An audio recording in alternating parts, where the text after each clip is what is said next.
Selamat malam para pendengar setia di seluruh Indonesia di Dongeng Aki Rukman. Selamat mendengarkan dan tetap merdeka. Assalamualaikum warahmatullahi wabarakatuh. Bismillahirrahmanirrahim. Alhamdulillahil jalali wa syari'il harami wal halali musolliyan ala rasulil mustafa wa alihil mustakmilina syarofa. Innallaha fadalla bani adam wa fadallahu ala kasyiri miman khalaqahu tafdila. Amma ba'du. Sampurasun. Bapak Ibu dan saudara-saudara sekalian, kita lanjutkan bahasan yang kemarin. Banyak japrian juga ke Aki yang mengucapkan selamat ulang tahun kepada Pak Haryono, terutama kalau di WA-nya BKKBN Pusat penuh seharian kemarin gitu. Mudah-mudahan kita bisa melanjutkan jejak beliau, perjuangan beliau, dan juga adalah pemikiran-pemikiran. Karena itu kita lanjutkan sekarang. Salah satunya kita itu bisanya tancap ke bawah. Jadi istilahnya apa?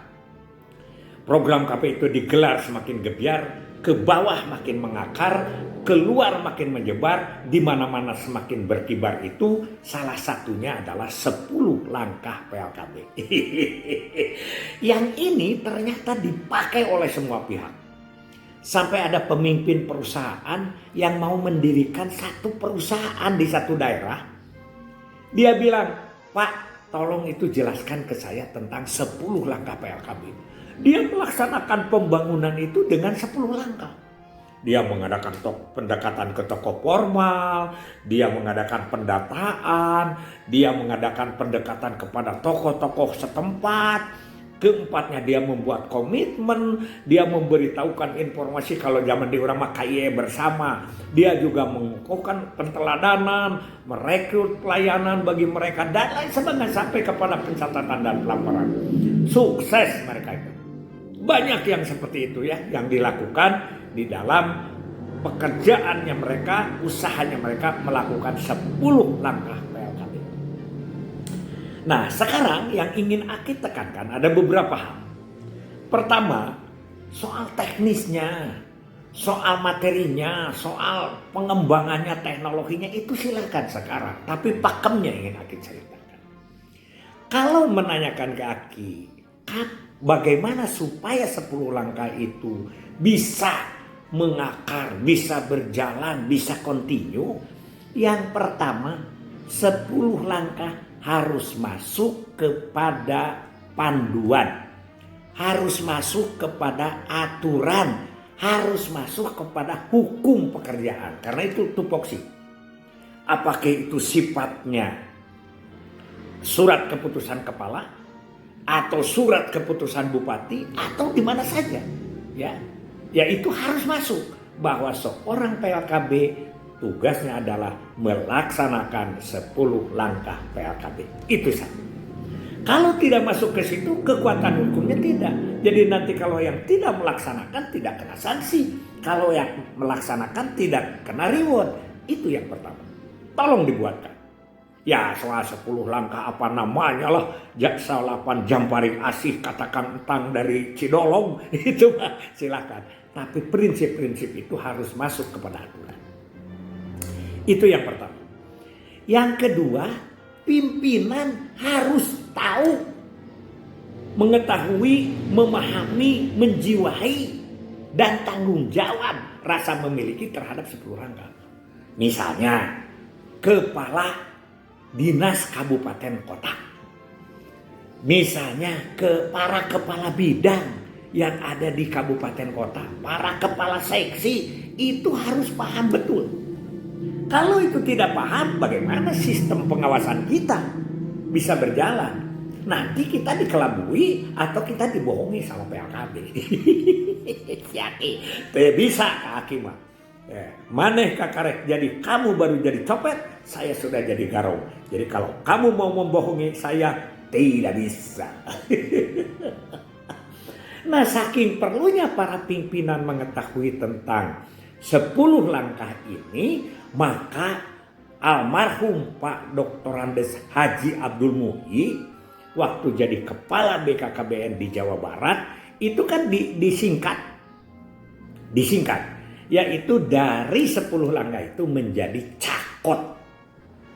Turun dari beca naik angkot, katakan Ayib padahal bukan. Cakot adalah catur krida operasional terkendali. Dari 10 langkah diambil 4. Pendataan, analisa, KIE, dan pelayanan. Itu ruh daripada 10 langkah itu.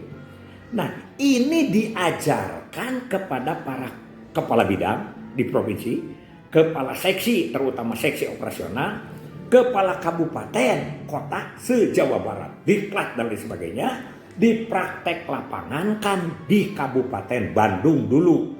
Sekarang Kabupaten Bandung Barat di 4 kecamatan.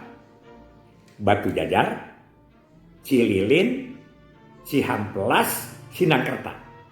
Kalau tidak salah itu ya, 4 kecamatan betul. Aki kebagian di Batu Jajar. Semua diajarkan. Jadi bagaimana kepala BKKBN. Zaman waktu itu masih ada Kang Aan Tisna, masih ada Pak siapa? Itu Pak Mahdi, segala macam. Pak Roja kepala bidangnya, Pak Maman, semua megang desa. Semua melaksanakan 10 langkah PLKB. Begitu. Dan sampai hasilnya itu pelayanan yang terakhir pada hari terakhir. Pegang desa, jadi 4 kecamatan dibagi sekian orang ke desa-desa. Itu setingkat kepala bidang, setingkat kepala seksi, setingkat kepala BKKBN kabupaten kota. Diajarkan dan dievaluasi. Juara ayudinya adalah Ibu Eli Siti Halimah. Almarhumah ya. Kenapa? Sebetulnya Aki yang mau jadi juara itu, pencapaian ayudi itu, tapi ternyata sorenya Aki KIE di masjid waktu itu beliau banyak peserta, satu menanyakan bari engap ya, bari napasnya tersendat-sendat. Bapak, kalau saya pakai ayudi boleh atau tidak? Kenapa Ibu tidak boleh? Saya punya penyakit engap, punya penyakit sesak napas. Kata saya boleh, kata Aki waktu itu. Ya sudahlah, besoknya dia daftar.